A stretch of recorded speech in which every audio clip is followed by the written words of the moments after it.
Hello all, how are you? Hope you all are fine. So I welcome all the students of Om Shanti English Medium School and the students who are watching my video. So today we will start new chapter, that is in class 10th science textbook, chapter number 7, that is control and coordination. Okay students, so the name itself suggests that we have to control the body and we have to coordinate the body, right. और ये पूरा chapter हमारे human body से ही related है। जैसे हमने chapter 6 life process में पढ़ा था कि सभी प्रोसेस एक दूसरे से इंटरकनेक्टेड होती है, same way along with the life process the control and coordination of human body is also essential. Okay students, so today we'll learn about it. So students, first of all we must know that why there is a need for control and coordination of human body. See students, a living organism does not live in isolation. कोई भी living organism है वो एक जगह पे नहीं रह सकता है, ठीक है। कोई भी living organism, they are always performing locomotion. What is the meaning of locomotion? Locomotion का मतलब है कि हर एक लिविंग ऑर्गेनिज्म है वो अपनी प्लेस है वो चेंज करता है। क्यों चेंज करता है? क्योंकि उसको फूड चाहिए, शेल्टर चाहिए, मेट्स चाहिए, मतलब कि फ्रेंड्स चाहिए, right. So a living organism can not be isolated. It has to constantly interact with its external environment and has to respond properly for its survival. हमेशा उसको इंटरेक्ट करना पड़ता है। क्या करना पड़ता है? इंटरेक्ट किसके साथ? एक्सटर्नल एनवायरनमेंट के साथ, और उसके सामने उसे रिस्पॉन्स भी आना चाहिए। तो रिस्पॉन्स ऐसा होना चाहिए कि वो खुद है वो जी पाए, ठीक है। सो as humans always interact with external environment, and when they interact, when they get some input, they also has to provide some output, but that output must be such that they can survive in an environment in a very good way. Okay, देखिए एक example दिया है, जैसे कि एक hungry lion है, भूखा शेर है, स्पॉट्स अ डियर। उसने डियर देखा, बहुत दूर से आ रहा है। The lion has to quickly make a move.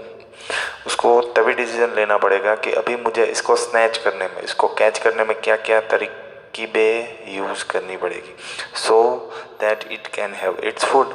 On the other hand the deer needs to quickly make a move to run it for its life. तो सामने डियर ने जब भी लायन को स्पॉट किया, इंस्टेंटेनियसली डियर को भी मालूम हो जाना चाहिए कि कोई मुझे कैच करना चाहता है, तो उसको डिसीजन लेना पड़ेगा अपने सर्वाइवल के लिए, ठीक है। तो उसको इनपुट क्या मिला? द फियर ऑफ लायन, ठीक है। उसको आउटपुट में अभी क्या करना है? He has to take the decision from the brain, और आउटपुट में उसे अपने बॉडी ऑर्गन्स को ऐसे मूव करना है कि जिससे वो लायन से सेव हो जाए, ठीक है। तो इसे बोलते हैं कंट्रोल करना। उसने अपने ब्रेन से कंट्रोल किया और बॉडी के पार्ट को कोऑर्डिनेट करके अपनी लाइफ को सेव कर ली, तो इसको बोलते हैं control and coordination. Okay students, so in order to have a very good response to the input that is provided from the environment, control and coordination is necessary for humans. ये need है ये chapter पढ़ने की, ठीक है। Okay, now what is coordination? Coordination का मतलब क्या है? The working together of various organs of the body of organism in a proper manner to produce appropriate reaction to a stimulus. Stimulus का मतलब स्टूडेंट्स आप लिख लेना, नोट कर लेना, इनपुट। कोई भी इनपुट एक्सटर्नल एनवायरनमेंट से आ रहा है तो सभी ऑर्गन्स को साथ में काम करवा कर कैसे अच्छे से अच्छा आउटपुट या फिर रिस्पॉन्स बॉडी को मिले, यही काम होता है कोऑर्डिनेशन का, ठीक है। जैसे कि मैं यहाँ पे एक ब्लॉक डायग्राम से समझाना चाहूँगा। See, if there is one body, okay, and one input is received from one side, input is received, ठीक है। तो ये बॉडी को क्या करना पड़ेगा? बॉडी को ऑर्गन्स को बोलना पड़ेगा कि आप कोऑर्डिनेट कीजिए। इसमें सभी ऑर्गन्स आ जाएंगे स्टूडेंट्स, ब्रेन, लेग्स, हैंड्स, ठीक है। ये सभी ऑर्गन्स को बोलेगा बॉडी की आप कोऑर्डिनेट कीजिए, और सर्वाइवल रिस्पॉन्स होना चाहिए। कैसा रिस्पॉन्स होना चाहिए? रिस्पॉन्स ऐसा होना चाहिए कि वो सर्वाइव करे, या फिर अच्छा रिस्पॉन्स होना चाहिए। That is nothing but the coordination of organs in respect to the input that was provided from the external environment. आगे जाते हैं, जैसे कि आप कोई भी एक चीज़ टच करते हो, अगर वो गर्म है या ठंडी है, उसके हिसाब से आप अपना बॉडी है उसमें रिस्पॉन्स लेके आते हो। अगर वो ठंडी हो या गर्म हो तो आप अपनी फिंगर से वो क्विकली वहाँ से ले लोगे। So that is nothing but the coordination. क्या कोऑर्डिनेशन हुआ स्टूडेंट्स? इनपुट क्या मिला आपको? थोड़ा बहुत टेम्परेचर सेंस हुआ फिंगर्स में, फिंगर से सिग्नल्स है वो कहाँ पहुँची? ब्रेन तक पहुँची। ब्रेन ने फटाफट एक डिसीजन लिया और बोला हैंड को कि हैंड आपका टाइम ओवर हो गया, अब आप टच मत करो क्योंकि ये बॉडी को डैमेज कर सकता है। So that is nothing but control and coordination. So this example that is I have given you, that is movement coordination example. Okay students, आगे जाते हैं। Stimuli, again it's nothing but the input that is received from the environment. The changes in the environment to which organism respond and react are called stimuli. ठीक है, singular is stimulus, एक input है तो stimulus, कई सारे inputs है तो stimuli। ठीक है, जैसे कि आप एक रूम में बैठे हो, ठीक है, वो रूम है वो बहुत ही टेम्परेचर वाला है, मतलब बहुत ही हीट वाला है। साथ में आपका फ्रेंड बाजू में है, वो आपको राउंडर से तंग कर रहा है, ठीक है, आपके हैंड में पियर्स कर रहा है राउंडर को। तो दो इनपुट हो गए, एक टेम्परेचर और एक प्रेशर या फिर एक पेन। तो ये इसको स्टिम्यूली बोलते हैं। ठीक है, so the changes that take place in environment to which the organism respond and react. Changes जो एनवायरनमेंट से एक बॉडी को मिलते हैं जिसके कारण ऑर्गेनिज्म को रिस्पॉन्ड देना पड़ता है, वो चेंजेस का नाम है stimuli. That is nothing but the input that is received from the environment. Okay, और रिस्पॉन्स स्टूडेंट्स बहुत ही सिंपल समझना है आपको। इनपुट हमेशा बॉडी को मिलता है। क्या मिलता है? बॉडी को हमेशा इनपुट रिसीव होता है। ठीक है, और रिस्पॉन्स जो है वो हमेशा आउटपुट साइड होगा। रिस्पॉन्स है वो हमेशा बॉडी करता है। ठीक है, the response of an organism with respect to the stimulus. Organism ने क्या रिस्पॉन्स दिया, स्टिम्युलस एक्सटर्नल एनवायरनमेंट से आया तब। ठीक है, that is generally in the sort of movement of body parts and that is nothing but your response of the body. ठीक है, so the response of an organism to a specific input is nothing but the response. Okay, और generally response है वो movement of the body से ही associated होता है। Example जैसे हम समझने की कोशिश करेंगे, if we touch a very hot object, जैसे मैंने अभी बोला accidentally, we quickly pull our hands away from the hot object. सही बात है। हेंस द स्टिम्युलस, इनपुट क्या हुआ स्टूडेंट्स? हीट हुआ। ठीक है, और movement of the hand is the response. तो आपने क्या किया? मूवमेंट की हैंड की, that is nothing but the response. Okay students, जैसे आप मोबाइल में कोई एक अच्छी चीज़ देखते हो, so the mobile picture is the input and what is the response? तो आप खुश हुए, that is nothing but the response. So movement, so input and response, stimuli and response. I think you all are clear now. तो यहाँ पे और दो example मैंने दिए हैं। ठीक है, तीन एग्जाम्पल एक्चुअली, इसके पीछे और एक अच्छा सा एग्जाम्पल है। आप देख सकते हो यहाँ पे ये हॉट पैन है।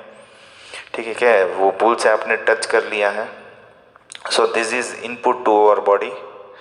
ठीक है, तो उसके रिस्पॉन्स में ब्रेन ने क्या बोला? Don't touch it and pull it away. Okay, that is the response that is given from the brain. Okay, and same way here the input for the dog is the meat that is shown in the figure. This is meat and the response from the dog is hunger. Okay, so that is nothing but your response. तो समझ में आ रहा होगा students. और एक example जिससे सब कुछ क्लियर हो जाएगा स्टूडेंट्स, जिसके बारे में हम आगे भी पढ़ने वाले हैं। देखिए स्टूडेंट्स, स्टिम्युलस एक पानी है जो हमारी आंखों ने देखा है। ये ह्यूमन आई है जिसने ये ग्लास ऑफ वाटर देखा, glass of water. This is the input, okay, to our receptor. ये एक receptor, I is a receptor जो सेंस करता है। ठीक है, लाइट से सभी ऑब्जेक्ट को सेंस करता है। So that is nothing but a receptor, सब कुछ रिसीव करता है। रिसीव किया स्टूडेंट्स, उसके बाद 3 न्यूरॉन का बेसिक काम होता है, सेंसरी, रिले और मोटर। ठीक है, सेंसरी न्यूरॉन का क्या काम है? सेंस करना। सेंस द रिसेप्टर, रिसेप्टर जो भी है उसमें से जो भी सिग्नल्स आ रही है उसको रिसीव करना, सेंस करना। कौन सी सिग्नल आई? अभी ऑब्जेक्ट की इमेज वाली एक सिग्नल आई है, तो सेंसरी न्यूरॉन ने वो सिग्नल है वो कहाँ पहुँचा दी? I will indicate signal with black colour. तो न्यूरॉन वाली जो सिग्नल है वो आई और वो पहुँच गई है रिले न्यूरॉन तक। रिले न्यूरॉन जो है students, that is connected with a brain that is nothing but a CNS, central nervous system. ये रिले न्यूरॉन जो है स्टूडेंट्स वो क्या करेगा? वो ब्रेन तक इसका कनेक्शन कर देगा और ब्रेन है उसके रिस्पॉन्स में। देखो स्टूडेंट्स, रिले न्यूरॉन है वो सेंसरी न्यूरॉन के साथ भी कनेक्टेड होता है और रिले न्यूरॉन है वो मोटर न्यूरॉन के साथ भी कनेक्टेड होता है और रिले न्यूरॉन है वो ब्रेन के साथ भी कनेक्टेड होता है। तो सेंसरी न्यूरॉन से जो भी इंफॉर्मेशन आएगी वो रिले न्यूरॉन में जाएगी, रिले न्यूरॉन से ब्रेन में, ब्रेन से सिग्नल प्रोसेस होकर रिले न्यूरॉन से बोलेगी कि आप मोटर न्यूरॉन को बोलो। Motor neuron is connected with effectors. किसके साथ कनेक्टेड होता है स्टूडेंट्स? इफेक्टर्स के साथ। जैसे सेंसरी न्यूरॉन है वो रिसेप्टर्स के साथ कनेक्टेड होता है, मोटर न्यूरॉन है वो इफेक्टर्स के साथ कनेक्ट होता है। दोनों की डेफिनेशन, एग्जाम्पल सब कुछ मेंशन है, सो डोंट वरी। इफेक्टर्स क्या है students? Effectors is nothing but your muscles, ठीक है, body parts, this all are the effectors.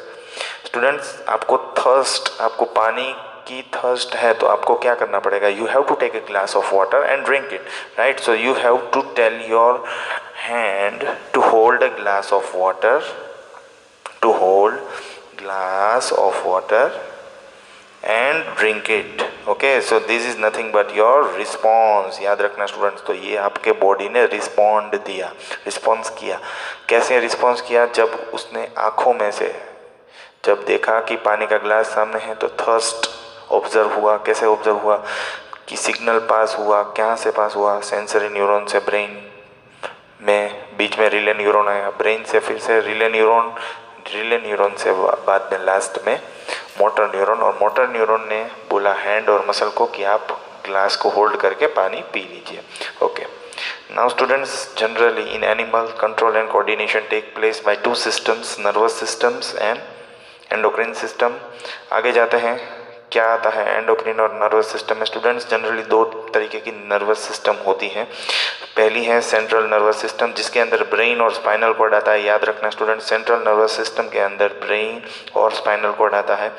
Peripheral nervous system जो है वो हमारे पूरे बॉडी में होती है। आप देख सकते हो ये सभी पेरीफेरल नर्वस सिस्टम है जो हमारे रिब केज में है, वेस्ट पार्ट में है, लेग्स में है, ठीक है। पेरीफेरल मतलब आउटर बॉडी में जो भी नर्व्स है वो पेरीफेरल नर्वस सिस्टम से बनी होती है, ठीक है।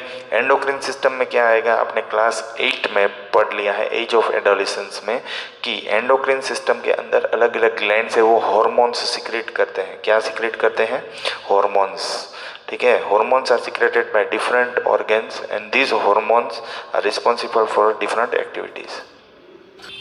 स्टूडेंट्स, अगर आपको याद हो तो पिट्यूटरी ग्लैंड जो है ग्रोथ हार्मोन सीक्रेट करता है, ग्रोथ हार्मोन, जिससे टॉलनेस और ड्वार्फिज्म दोनों आ सकता है। थायराइड ग्लैंड है वो थायरोक्सिन, ठीक है। फिर पेनक्रियास है वो इंसुलिन सीक्रेट करता है। एड्रिनल ग्लैंड है वो एड्रिनलाइन प्रोड्यूस और डिस्चार्ज करता है। टेस्टिस जो है वो टेस्टोस्टेरोन नाम का एक हार्मोन जो सेक्सुअल रिप्रोडक्शन के लिए यूज होता है, टेस्टोस्टेरोन। और ये ओवेरीज जो है वो ईस्ट्रोजन है वो प्रोड्यूस और डिस्चार्ज करता है। तो एंडोक्रिन सिस्टम और नर्वस सिस्टम से पूरा कंट्रोल और कोऑर्डिनेशन है वो फंक्शन होता है कोई भी एनिमल्स और ह्यूमंस में, ठीक है।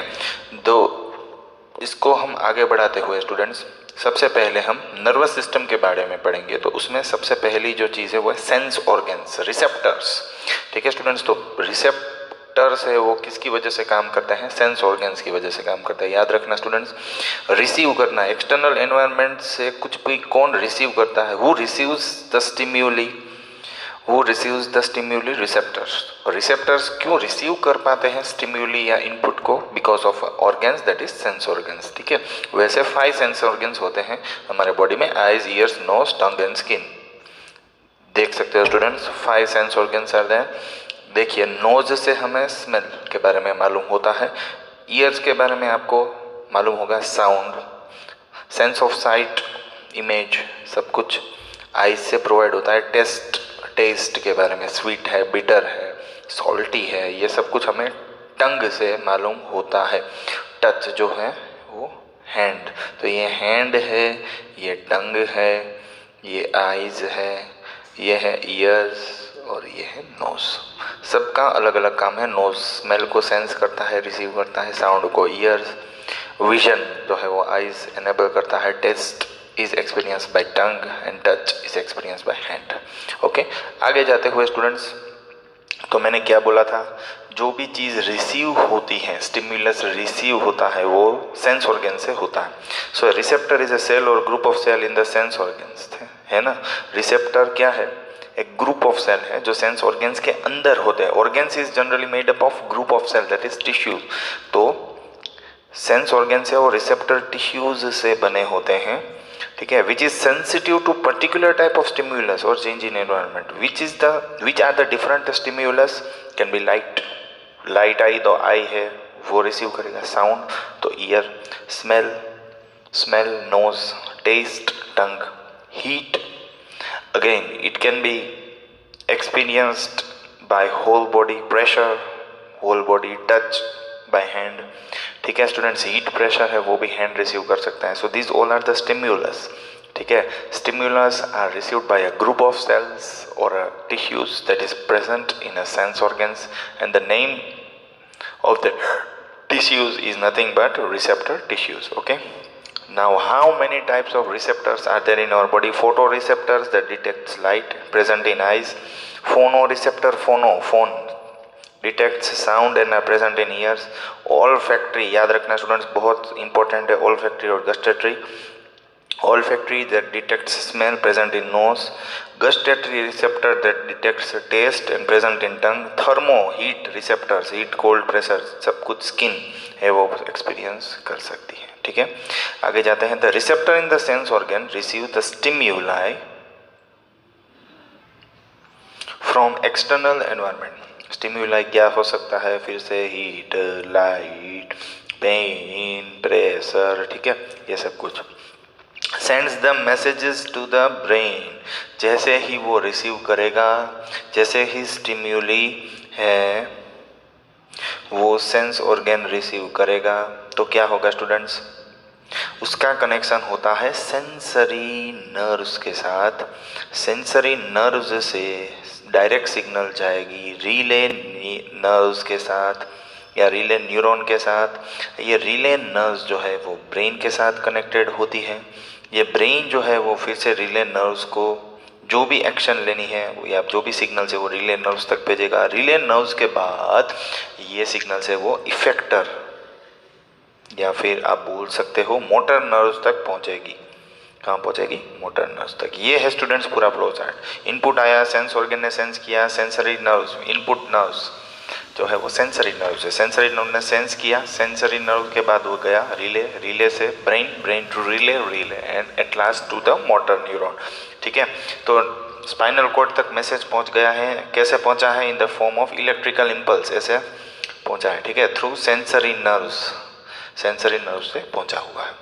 Now what is the role of effectors, students effectors जो है वो यहाँ पे काम करते हैं। मोटर नर्व के साथ इफेक्टर्स कनेक्टेड होते हैं।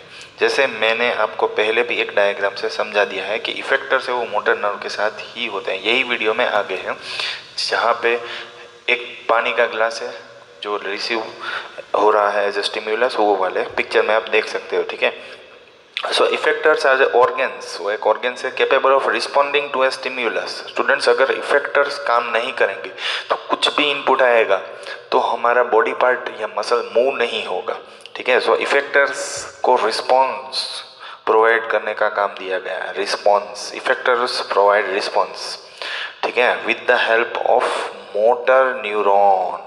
मोटर न्यूरॉन के हेल्प से इफेक्टर्स है वो काम करते हैं, ठीक है। According to instruction sent to them from the nervous system, they are normally like muscles और ग्लैंड्स, ठीक है। मोटर नर्व्स क्या है, these are the nerves which transmits the response, आया ना students, response from the brain and spinal cord. Brain और spinal cord दोनों का रिस्पॉन्स वो इफेक्टर्स तक पहुंचाता है in the form of electrical impulse. Effectors में क्या आएगा स्टूडेंट्स, हैंड्स, लेग्स, मसल्स, ठीक है, ये समझ में आया स्टूडेंट्स। और relay neurons are found between sensory input neurons and motor output neurons. Relay neurons are found in the brain and the spinal cord and allow sensory and motor neurons to communicate. It is involuntary. Involuntary मतलब no control of brain. No control of brain. समझ में आया students. Relay neuron दोनों neuron के बीच में होता है, ठीक है। तो एक बार फिर से समझ लेते हैं पूरे के पूरा जो भी हमने पढ़ा है। देखिए स्टूडेंट्स, सेंस हुआ यहाँ से पेन सेंस हो रहा है, तो सेंसरी रिसेप्टर्स ने रिसीव किया। जैसे ही रिसीव किया तो सेंसरी न्यूरॉन जो है उसने वो signals in the form of electrical impulse कहाँ पे भेजी है, यहाँ पे। ये कौन सा न्यूरॉन है स्टूडेंट्स, ये है रिले न्यूरॉन, ठीक है। ये रिले न्यूरॉन किसके साथ कनेक्टेड होता है, ब्रेन के साथ। किसके साथ, ब्रेन के साथ। ब्रेन से रिले न्यूरॉन में वापस सिग्नल आई कहाँ पे, मोटर न्यूरॉन में, ठीक है स्टूडेंट्स। ये स्पाइनल कॉर्ड है, spinal cord is connected to the brain. आपको पूरा बॉडी स्ट्रक्चर मालूम होगा। ये सिल्वर कलर का ग्रेइश पार्ट जो है पूरा क्या है स्टूडेंट्स, स्पाइनल कॉर्ड है, ठीक है। मोटर न्यूरॉन ने क्या बोला, मोटर न्यूरॉन ने इफेक्टर को बोला कि आप रिस्पॉन्ड कीजिए, ठीक है। तो ये है रिस्पॉन्डिंग मसल। तो समझ में आया स्टूडेंट्स। सबसे पहले अगर हम समझने की ट्राई करें तो स्टिम्यूली आएगा, ठीक है। स्टिम्यूली आया, उसने क्या किया, उसने हमारे सेंसरी न्यूरॉन को, सेंसरी नर्व्स को बोला कि एक सिग्नल आ रही है। सेंसरी नर्व ने क्या किया स्टूडेंट्स, रिले नर्व्स को बताया। रिले नर्व्स के बाद वो सिग्नल्स कहाँ पे गई, ब्रेन में गई। जो ब्रेन है, ब्रेन से वही सभी सिग्नल्स हैं, उसने अपना ब्रेन से सिग्नल्स आएगी, वो रिस्पॉन्डिंग सिग्नल्स होगी जो रिले नर्व्स में वापस आएगी। रिले नर्व्स ने क्या किया स्टूडेंट्स, मोटर नर्व्स को बताया कि आपको अपने कौन से इफेक्टर्स को रिस्पॉन्डिंग करवाना है। तो ये लास्ट में यहाँ पे इफेक्टर्स होंगे। तो इफेक्टर्स जो है स्टूडेंट्स वो ऑर्गेन्स को रिस्पॉन्ड करवाएंगे, ठीक है। ये हो गया पूरा फ्लो चार्ट पूरे नर्वस सिस्टम का जो पूरे नर्व से बना हुआ है। होपफुली आपको पूरा नर्वस सिस्टम जो हमारे ह्यूमन बॉडी में CNS से कंट्रोल होता है वो समझ में आ गया होगा। इसके बाद वाले वीडियो में स्टूडेंट्स हम न्यूरॉन का स्ट्रक्चर जो आपने क्लास 9 में पढ़ा था उसको ही पढ़ने वाले हैं। Thank you for watching the video.